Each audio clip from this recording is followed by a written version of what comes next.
可以过吗？嗯，可以啊。可以。好的，好的。là là là。请提示们，欢迎您选乘国航航班。我们的飞机已经离开巴黎，前往上海。由巴黎到上海的飞行距离是9600公里。台湾制造，球堂的冒险。Salut à tous, bienvenue dans ce nouvel épisode de Made in Taiwan. J'espère que vous allez toujours bien. Moi ça va. Ici voilà, il pleut un peu tous les jours ou presque. Et il fait assez chaud et assez humide. Et en fait là quand il fait chaud avec l'humidité ça fait vraiment super étouffant. Donc ce qui fait que c'est un peu désagréable. Et on se retrouve très vite avec tout plein de sueur, mais bon. Et plein de moustiques. D'ailleurs des fois de temps en temps, quand il fait comme ça très chaud et très humide, il y a plein de moustiques en fait qui virevoltent un peu autour des sources de lumière et tout, partout. Et genre il y a quelques jours, il y en avait vraiment partout. C'était assez impressionnant. Et en fait à chaque fois que tu t'approchais d'eux, ils venaient s'accrocher comme ça à toi. Donc c'est un peu embêtant. Mais bon, ça va, ils piquent pas, ils font pas de boutons. Aujourd'hui on est à Shenjiyan. Donc c'est une espèce de vallée qui est pas loin de mon école. Mon école en fait elle est juste là derrière. Et sinon l'atmosphère ici à Taipei est un peu tendue parce qu'en fait, je ne sais pas si vous en avez entendu parler, mais mercredi dernier, en fait, il y a eu une attaque dans le métro. Un étudiant de 21 ans a tué 4 personnes et en a blessé 23 autres.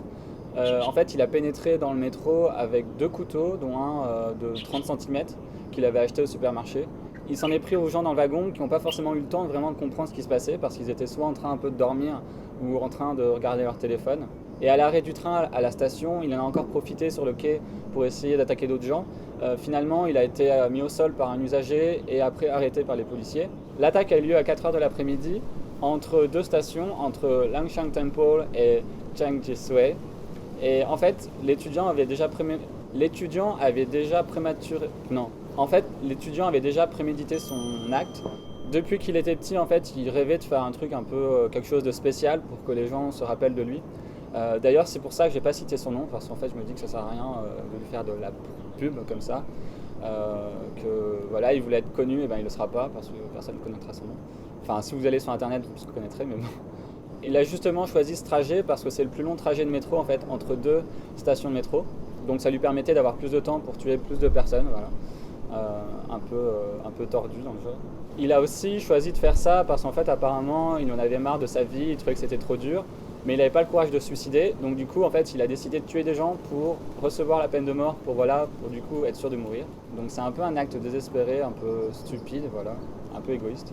À la base il avait prévu en fait de perpétrer son acte après sa remise de diplôme, mais au final il l'a fait avant en fait.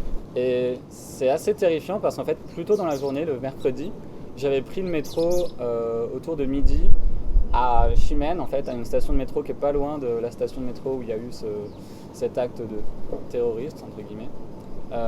Donc du coup ça fait bizarre de se dire qu'à quelques heures près, à quelques stations près, j'aurais peut-être pu me retrouver dans ce métro, dans ce train. Donc ouais, ça fait bizarre. Et du coup maintenant les gens ont un peu peur, ils sont tous un peu méfiants dans le métro. En plus il y a les policiers qui font un peu des rondes, qui surveillent. Du coup il y a une atmosphère un peu tendue, un peu voilà, tout le monde se méfie de tout le monde. Et ça leur fait un peu bizarre aux Taïwanais parce qu'en fait c'est la première agression de ce genre qui a lieu dans le métro taïwanais en fait depuis sa mise en service en 1996. C'est vrai que les Taïwanais ne sont pas habitués à ce genre de crime et d'ambiance aussi ou de savoir qu'ils ne sont pas en sécurité parce que c'est vrai que Taïwan est quand même un pays très sûr où il y a peu de violence, beaucoup moins qu'en France. Du coup ouais, ils sont tous un peu traumatisés, ils ont peur de reprendre le métro, d'aller sur cette ligne, la ligne bleue du métro de Taipei. C'est vrai que c'est pas non plus le genre de truc qui arrive en France tout le temps, mais disons que si ça arrivait, on aurait peur aussi, mais je pense que ça nous ferait moins un gros choc qu'eux ici. En plus, ces derniers temps, avec la pluie, il y a eu pas mal d'inondations aussi dans le pays, parce qu'il y a des fois, il y a eu des jours où c'était vraiment des pluies torrentielles. Même à Taipei, il pleuvait vraiment des cordes pendant pas mal de temps. Et donc du coup, il y a eu des maisons qui ont été inondées, surtout dans le centre en fait, de Taïwan. Et il y a eu aussi quelques tremblements de terre. Bon, je les ai pas sentis, ils n'ont pas été très très gros. Mais voilà, donc une attaque dans le métro, des inondations, des tremblements de terre. C'est vrai qu'en ce moment c'est un peu Taïwan en mode fin du monde. En plus, avec les manifestations étudiantes qu'il y a eu à Taipei, c'est vrai qu'on assiste là un peu à un début d'année un peu bizarre. En plus, cet été, il y aura des typhons, alors je sais pas trop ce que ça va donner, ça va être encore en mode fin du monde. Mais bon, ça promet d'être intéressant et je vais essayer de rester en vie. Pour l'instant, ça va, j'ai pas eu trop de problèmes. Sinon, dans un registre un peu plus joyeux, vendredi dernier, j'allais en fait acheter quelque chose pour manger le soir et j'ai entendu en fait de la musique et des chants à mon université. Donc du coup, j'ai voulu aller voir, donc comme ça j'y suis allé. Du coup les gens m'ont dit que c'était un concert du club des aborigènes. Donc voilà, ils faisaient des petits chants et tout. Et les gens m'ont invité à y assister et c'était assez sympa. Et ça me faisait un peu penser aux chants traditionnels indiens, genre des Indiens d'Amérique. C'était un peu voilà, des percussions, des choses comme ça, des chants, je sais pas exactement, mais ça me faisait un peu penser à la même atmosphère, un peu des chants très vieux et un peu de civilisation un peu primitive, comme ça, un peu proche de la nature, proche de quelque chose d'assez simple, mais profond et assez sincère. Et en plus, à la fin, ils m'ont invité à une sorte de petite fête. Après le concert, en fait, ils se réunissaient quelque part, voilà, un peu pour se présenter, parce qu'il y avait en fait plusieurs clubs de plusieurs écoles, donc ils allaient faire connaissance comme ça en buvant un petit verre. Ouais, donc du coup, c'était sympa, c'était voilà une bonne ambiance, et j'ai appris pas mal de choses comme ça sur les aborigènes. Et d'ailleurs, je me suis dit que pour cet épisode, j'allais essayer un peu de parler de l'histoire de Taïwan. Je vais essayer de faire ça assez simple, assez court, parce qu'en fait c'est assez compliqué, ça serait assez long. Je pense que pour tout expliquer en détail, il faudrait des heures et des heures. Mais voilà, je vais essayer de brièvement faire une mise au point. Donc voilà, c'est parti, l'histoire de Taïwan. Taïwan de nos jours. Remontons le temps et voyons comment tout a commencé. Il y a 15 milliards d'années, un centième de seconde après le Big Bang apparaissent les particules atomiques. Je suis remonté un peu trop loin là peut-être. À partir de 4000 avant Jésus-Christ, différents groupes proto-austronésiens de la culture de Emudu, en provenance de la baie de Hangzhou, ancêtre des actuels aborigènes, s'y installent. Au XVIe siècle, un vaisseau portugais repère l'île et la surnomme Ilha Formosa. Les Portugais ne font cependant aucune tentative de colonisation. À la fin du XVIe siècle et début XVIIe siècle, le Japon est le seul à s'intéresser à l'île. Hideyoshi Toyotomi premièrement en 1593, puis le shogunat Tokugawa essaya par 2 fois de mener des expéditions vers Taïwan, en 1609 et 1616. Ces expéditions restent cependant des échecs à cause de la résistance des aborigènes. En 1622, les Hollandais établissent une base dans les îles Pescadores. Forcés par les troupes chinoises, ils doivent se retirer et partent s'installer à Taïwan en 1624, où ils construisent le fort Zeelandia.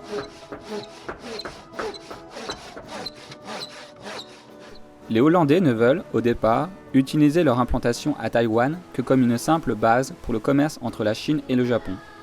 Par la suite, afin de préserver des attaques éventuelles venant des aborigènes ou d'autres puissances coloniales rivales, et aussi pour rendre leur colonie autonome, les Hollandais décident d'asseoir leur domination par des moyens militaires, mais également en développant le potentiel agricole et commercial de l'île.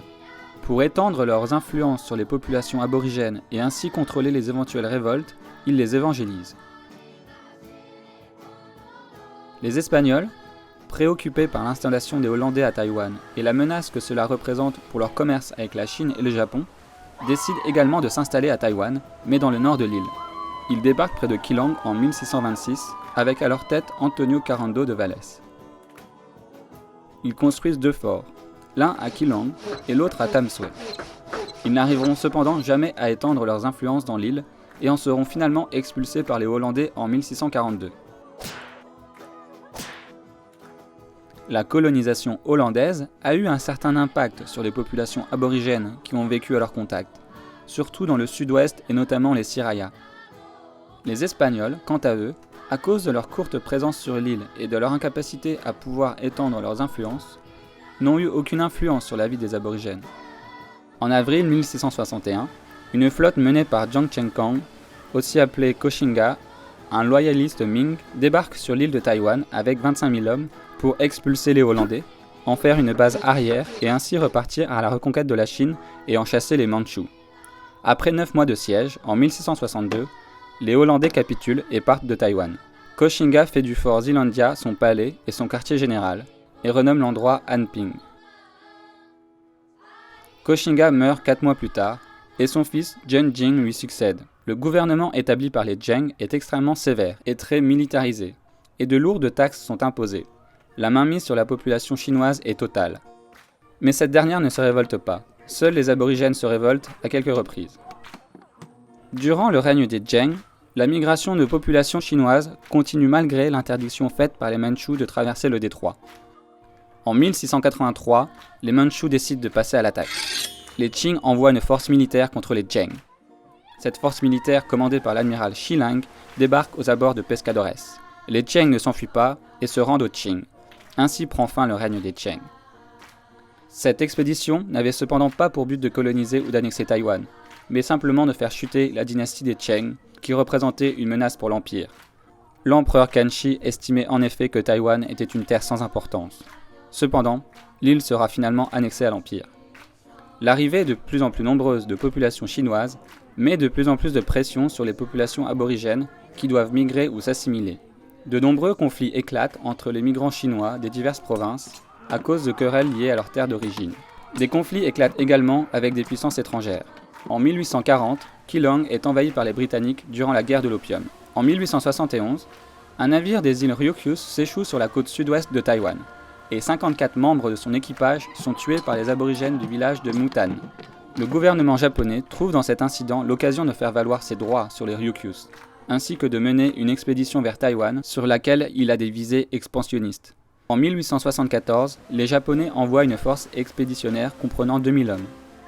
Ils affrontent les aborigènes, mais finissent par se replier, sans doute car les Qing envoient des troupes en renfort. En 1884, les Français attaquent le nord de Taïwan, pendant la guerre franco-chinoise. À cause de ce dernier événement, le gouvernement Qing décide la construction d'une série de défenses côtières. Le 12 octobre 1885, Taïwan devient une province chinoise, et Liu Mingchuan le premier gouverneur de Taïwan. Liu Mingchuan tente de moderniser Taïwan. Il fait construire un chemin de fer entre Taipei et Hsinchu, ouvre une mine à Keelung et développe les défenses de Taïwan pour se prémunir d'attaques étrangères. Après sa défaite face au Japon en 1895 lors de la première guerre sino-japonaise, qui oppose la Chine de la dynastie Qing à l'Empire du Japon, à l'origine pour le contrôle de la Corée, la Chine signe le traité de Shimonoseki par lequel elle doit céder Taïwan à l'Empire du Japon. Cette colonisation s'accompagne d'une certaine ségrégation, mais également d'une japonisation-assimilation de la population et de l'industrialisation de l'île. Lors de la défaite de 1945, le Japon remet Taïwan à l'ONU, qui en confie la stabilisation à la République de Chine. Le retour à la mère patrie est accueilli comme une libération. Mais les Taïwanais sont vite déçus de l'arrivée des Chinois continentaux, qui se comportent comme un territoire conquis, écartant de l'administration les Taïwanais et s'accaparant les richesses de l'île. Les Taïwanais de souche sont frustrés de la réunification. C'est un véritable choc culturel entre les Chinois venus du continent et les Taïwanais qui ont vécu sous administration japonaise durant 50 ans. Les ressources de l'île sont utilisées afin de mener la guerre contre les communistes sur le continent. La situation économique de Taïwan se détériore, accentuant la rancœur des Taïwanais contre les autorités nationalistes. Le 28 février 1947, éclatent des émeutes contre le gouvernement en place. Ces manifestations sont réprimées dans le sang par les troupes nationalistes. La terreur blanche s'abat sur Taïwan. Elle dure pendant des décennies. De nombreuses personnes sont tuées ou arrêtées. L'élite intellectuelle taïwanaise est décapitée. À partir de ce moment, un mouvement indépendantiste se développe. En 1949, Chiang Kai-shek se réfugie à Taïwan. Les communistes ayant gagné sur le continent, la République de Chine ne contrôlera plus que l'île de Taïwan et certaines autres petites îles. En mai 1949, la loi martiale est déclarée. Chiang Kai-shek contrôle Taïwan d'une main de fer, et toute opposition est réprimée. Malgré sa défaite sur le continent, Chiang Kai-shek continue de revendiquer l'autorité sur tout le territoire chinois. Le parti politique du KMT prône la sinisation de Taïwan. Le mandarin est imposé comme langue officielle. Cette sinisation à marche forcée est un choc non seulement pour les Taïwanais de souche, pourtant chinois d'origine, mais aussi pour les aborigènes dont la culture finit quasiment par disparaître. En 1949-1950, les nationalistes du KMT chassés du continent s'établissent à Taïwan avec 2 millions de Chinois, en majorité des troupes, avec l'ambition de reprendre le continent au Parti communiste chinois. Ils imposent un régime de parti unique où le KMT domine et l'état d'urgence et poursuivent l'industrialisation de l'île. Le 25 octobre 1971, et après le refus de Chiang Kai-shek d'accepter une deuxième Chine, les membres de l'ONU votent l'entrée de la République populaire de Chine à l'ONU. La résolution 2758 expulse les représentants de Chiang Kai-shek à l'ONU, mais ne mentionne pas le nom de République de Chine. La République populaire de Chine devient le seul représentant de la Chine à l'ONU. En 1975, Chiang Kai-shek meurt, et en 1978, son fils Chiang Ching-kuo lui succède à la tête du pays et du KMT. L'arrivée de Chiang Ching-kuo entraîne une participation accrue des Taïwanais et une période d'ouverture. En 1987, la loi martiale est levée, et les habitants de Taïwan sont autorisés à visiter la République populaire de Chine. L'année suivante, Chiang Ching-kuo meurt. La taïwanisation de la République de Chine à Taïwan se fait durant les années 90 sous le gouvernement de Lee Teng-hui. Il met fin à l'état de guerre en 1991. En mars 2008, Ma Ying-jeou, candidat du KMT et partisan du rapprochement avec Pékin, est élu à la présidence de la République. Il a largement favorisé les échanges culturels, touristiques et économiques entre Taïwan et la Chine. Lors de son investiture, il a promis aux Taïwanais la non-unification avec la Chine, la non-indépendance et la non-utilisation de la force militaire. Ma Ying-jeou est réélu le 14 janvier 2012 pour un second mandat et son parti, le KMT, prend 64 des 113 sièges du Parlement lors des législatives qui ont eu lieu simultanément. En 2012, Taïwan est un géant économique, le tout premier des 4 dragons asiatiques devant la Corée du Sud, Hong Kong et Singapour. En 2013, la cote du président Ma est passée sous le seuil de 20%. Sa politique de rapprochement avec la Chine se fait vivement critiquer par les Taïwanais, qui se doutent d'un chemin tracé sans retour. Les prochaines élections à Taïwan sont municipales et auront lieu en décembre 2014.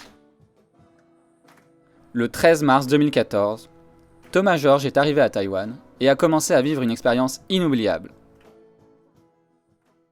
To be continued. Donc voilà, maintenant vous en savez un peu plus sur l'histoire de Taïwan. J'espère que pour vous c'est un peu moins confus, voilà, par rapport aux aborigènes, par rapport aussi à l'histoire avec la Chine, etc. Maintenant, place au défi. C'est parti. Alors, le défi d'aujourd'hui, c'est d'essayer de faire la bise aux Taïwanais. Les Taïwanais sont assez timides, ils n'ont pas trop l'habitude comme ça du contact physique. Donc je sais pas trop ce que ça va donner, je pense qu'ils vont être un peu surpris. Mais c'est là aussi l'intérêt du challenge. Mon objectif, c'est de faire la bise à 10 personnes. Donc voilà, on va voir ce que ça va donner. C'est parti.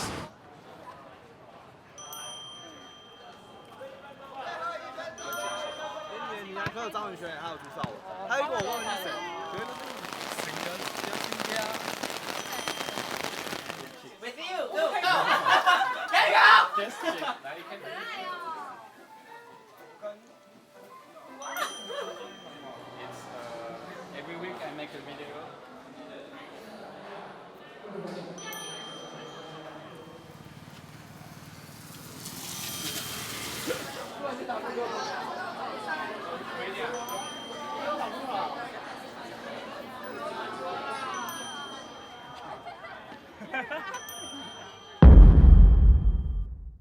Alors voilà, donc j'ai réussi le défi. C'était pas si compliqué que ça en fait, 10 personnes, ça se fait assez bien. Les gens étaient un peu timides, voilà, forcément un peu vu qu'ils me connaissent pas et tout. Et peut-être qu'aussi ils ont accepté parce qu'ils savent que je suis français, que je suis occidental. Et donc pour eux, voilà, ils sont un peu plus forcés en disant que c'était normal. Si un Taïwanais leur avait demandé, peut-être que ça ne serait pas passé. Donc voilà, c'était assez drôle. Et voilà, défi réussi. Donc voilà, c'est fini pour aujourd'hui. J'espère que cet épisode vous a plu. N'hésitez pas à me faire part de vos remarques ou alors si vous avez des idées de défis, voilà, n'hésitez pas non plus. À la semaine prochaine, portez-vous bien, sortez couverts et en attendant,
谢大家今天来到世新大学拿萨马谷第2届都市我们唱的惩罚。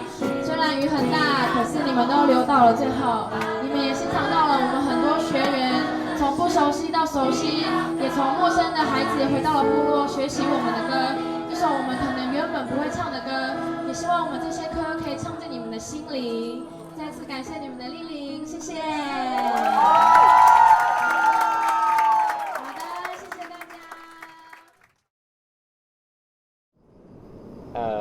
Wait.